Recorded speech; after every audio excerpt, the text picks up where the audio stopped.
Welcome to day 17 of the 28-day carnivore challenge. I'm Jason Atkinson, certified health coach, nutritionist, and personal trainer.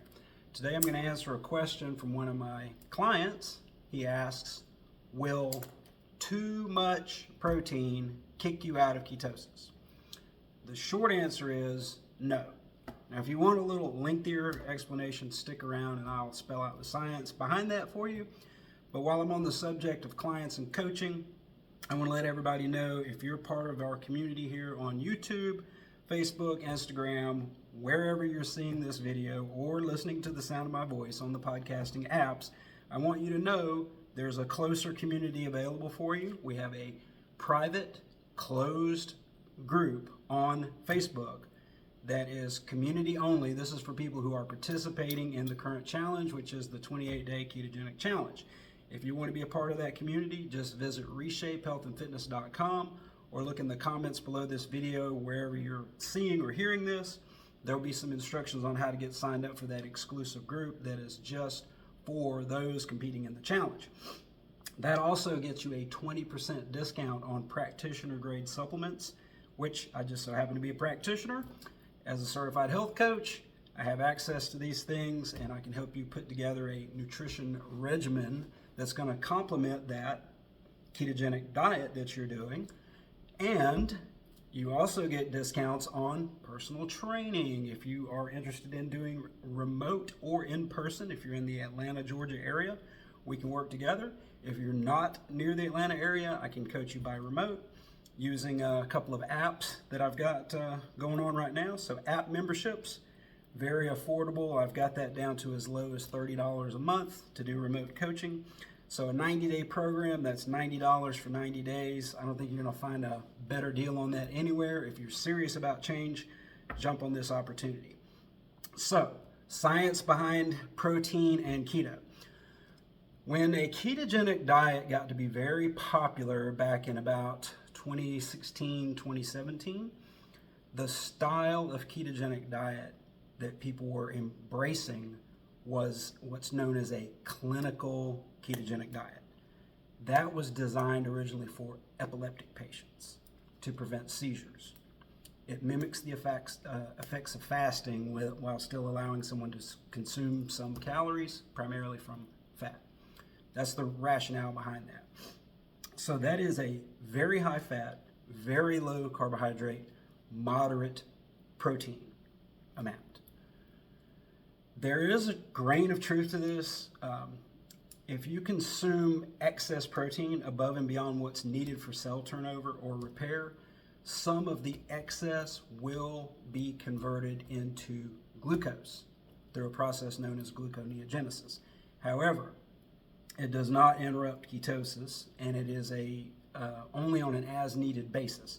So if you're performing a lot of high-energy demanding style training of what is known as glycolytic activity, or in other words, your anaerobic activity, where you're operating at a high intensity level, that requires glucose. If you're not eating carbohydrates to refill your glycogen or stored carbohydrate in the muscle, you will use what you have on hand to power that activity, and then your body will convert some of the protein you eat into glucose to store it as glycogen in the muscle. So that doesn't elevate blood sugar, and it doesn't diminish the amount of ketones that you would be generating. So eat as much protein as you want on a ketogenic diet. This is one of the major understandings that I had to embrace in order to modify my approach of what I'm doing. Just like anyone else, when I first heard about ketogenic diet, I thought, okay, ton of fat, very low carbs, not too much protein. Got it. Okay, what the general public hasn't really caught on to just yet is that fat and carbohydrate are both energy sources.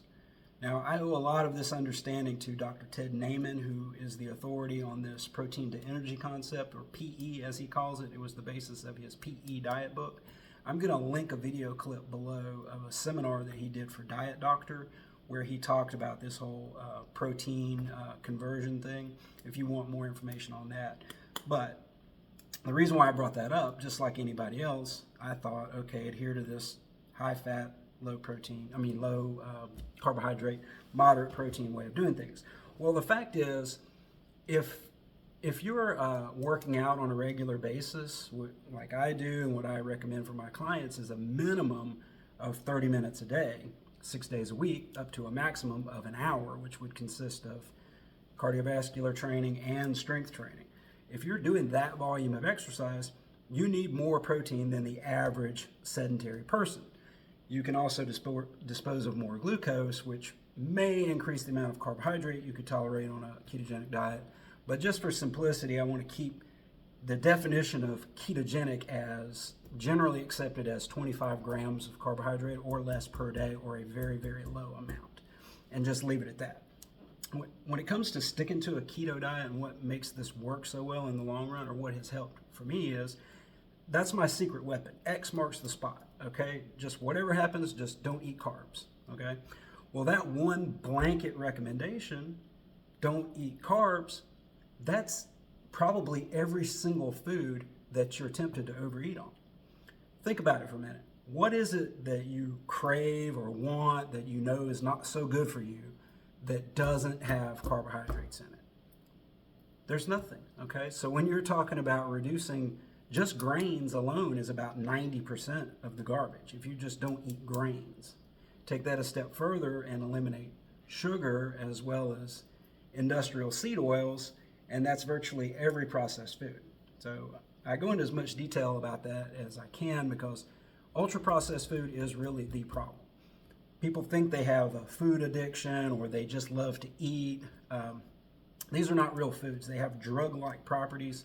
They are addictive. They're designed with that idea in mind to sell more products.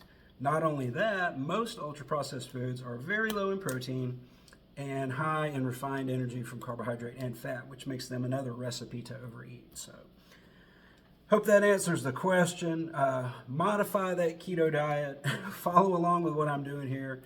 And I will be back tomorrow with another amazing video. See you then.